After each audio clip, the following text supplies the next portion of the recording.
Gamers, today I am going to show you the Knight's Micro Guide, the ultimate Knight Micro Guide. No worries, Voldemort, don't worry about it. So what we're gonna do today is show you different tricks and tips with Knights so you can be a pro gamer with just this little bit of knowledge. So you've probably seen a lot of like cool micro tricks that pro players are doing. Maybe some of them you know, maybe some of them you don't know. So I am here to show you what's up and what you can do. Now these things also work with horsemen, but they're not as used as often with horsemen because horsemen are a little bit wonky with their movement, and this is mostly used in feudal age with knight civs, but it is also used in early castle quite a bit by the pro players. So here it is. Let's start with the little micro tricks. So for the first one, this is for the early game. Obviously you're not going to do this in castle or imperial, but what you can do with your knights, and this works with horsemen too, is I'm going to chase the scout, and then I'm going to charge the scout but not let the charge finish, and then kill the sheep one by one. Now this seems like a lot of work for not much reward, but it's actually, let me disable this, but it's actually quite good, because every sheep you kill you deny 250 resources, and knights one-shot the sheep. So it is very, very good, and you can do this with horsemen as well. So I'm gonna start chasing. So if you find opponent scout midway, you can charge. Charge gives you movement speed, so as long as you keep going, then you can charge, kill the sheep, charge again, you can kill the sheep, and you can keep doing this whenever you have charge up. So obviously you're not going to be able to kill all the sheep. Now the charge is on cooldown, but if you keep doing that, you can pick off a sheep or two, especially if you catch the enemy scout on your side of the map. You can get quite a good value. Now one thing to note is, there we go, charge, and then you do this. Now one thing to note, if this is perfect range for charge, because it allows you to charge up and hit the sheep. Now, if you're too close, can you come out again, Voldemort? Just run the opposite side. One thing to know, sometimes you're going to be too close. So I'm going to show you right here. Sometimes you're going to be too close like this, so it's not going to charge. What you need to do is this, and then you're going to get the charge again. So that's one important thing to know. If your knight is not charging, from this distance it should be fine, but if you're super close like this, you kill a sheep, you can move back and then charge again. So there you go. What you don't want to do is you don't want to be charging forever, because you're going to get the ability on cooldown faster. So that is tip number one. Tip number two is the melee charge. This is something you have seen probably plenty of times, and this is probably the most useful one out of all of them. This is the most useful one out of all of them, because this one can be used in feudal on workers, it can be used in feudal on army, it can be used in castle, it can be used in imperial, and pro players use this all the time. So I just told you how knights have a minimum range. So for example, if I were to charge from here on this worker, it would just go and attack it. You see that? It would just attack it. But if the enemy has more units behind it, you can force your knights to charge. So this works on villagers, this works on any army. So for example, if I am here and I want to charge and do damage, if I attack here, they're not charging if you're too close, like this. But if I'm here and I click on the Spearmen, the charge will go off.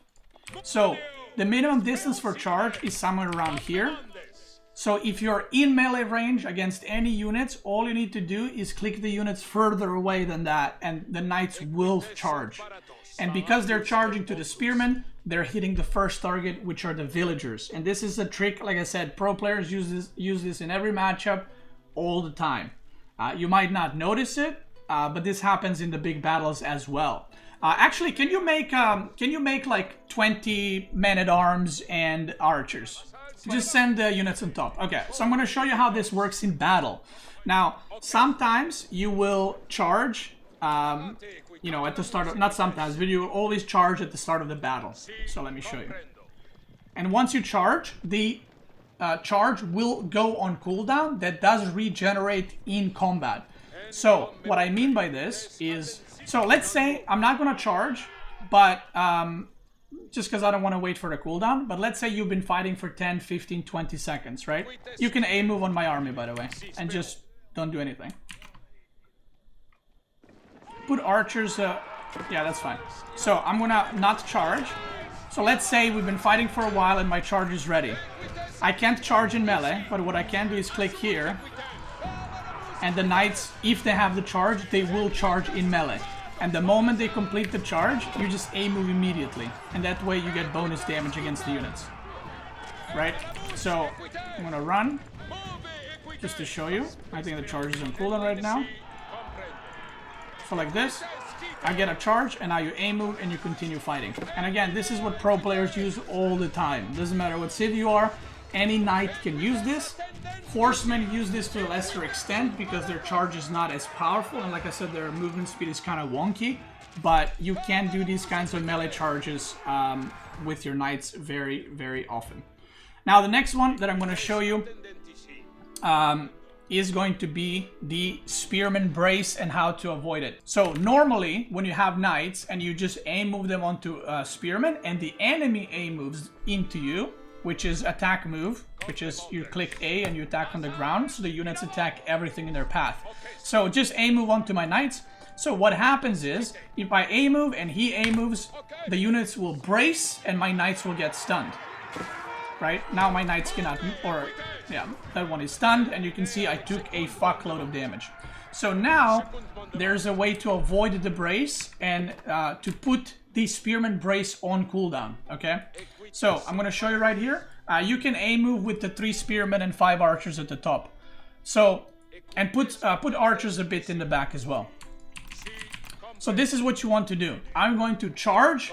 Once the Spearman brace, I will turn around. When they drop the brace, then I'm going to charge again. Okay? So I charge. Spearman brace. And then you can charge again. And now you can even kill the Spearmen if you want to. And delete them completely. Let's do that again. Make the same army, Voldemort. I'm going to show them. The way you put the Spearman brace on cooldown is you charge, you force the brace, you back off, and then you charge again. This is a very small timing, but this is why at the top level knights are used so often, especially in feudal, and that's why civs that have knights in feudal age at the top level are considered extremely strong, is because of micro tricks like this. It makes the knights like 3 times stronger than they're supposed to be. So again, I'm going to show you. So the moment the Spearmen do their thing, you move away and you can charge immediately right after. Okay, we can go. So, I go. There it is. Right there. Because if I did brace, I would definitely lose at least 2 knights, by the way. Because they would be stunned for 2 seconds and they would take way too much damage. And, yeah, there it is.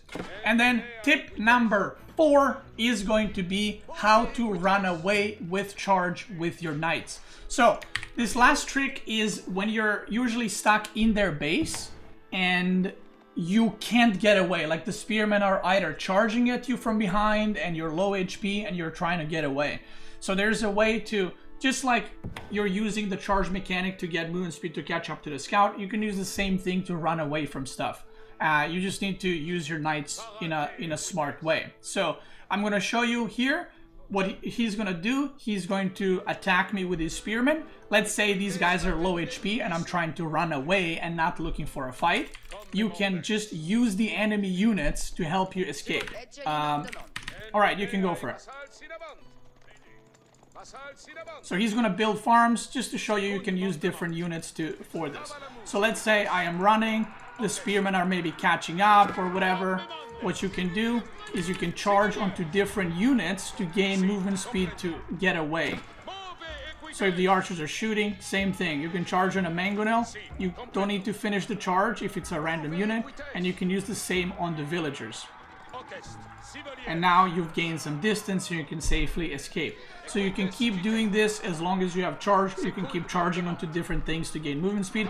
Sometimes what I'll do is if there's units coming from here, I'll charge closer to the Spearmen, not to actually attack Spearmen, but just to gain some speed and then turn away and do something else, right? So you see how close they are right now. So now if I use the charge, again, you gain some distance. You don't need to finish the charge, and you can just, oh, this knight is derping. You can just keep going. This is another trick that you can use to not only run away, but if the enemy army is like this, you can move around, charge onto their archers, and then charge onto their mangonels to get faster on their siege, whether it's trebuchet, mangonels, bombards, or whatever else. So that's kind of it. I want you to pay attention next time you watch pro players play. You will see this a lot more often. Once now that you know about it, if you haven't, you're going to notice it a lot more. You're going to notice knights charging in melee a lot more. Now, if you are playing against this, how to counter it? Well, it's not necessarily simple, but there are ways to counteract this. So it forces micro on both sides.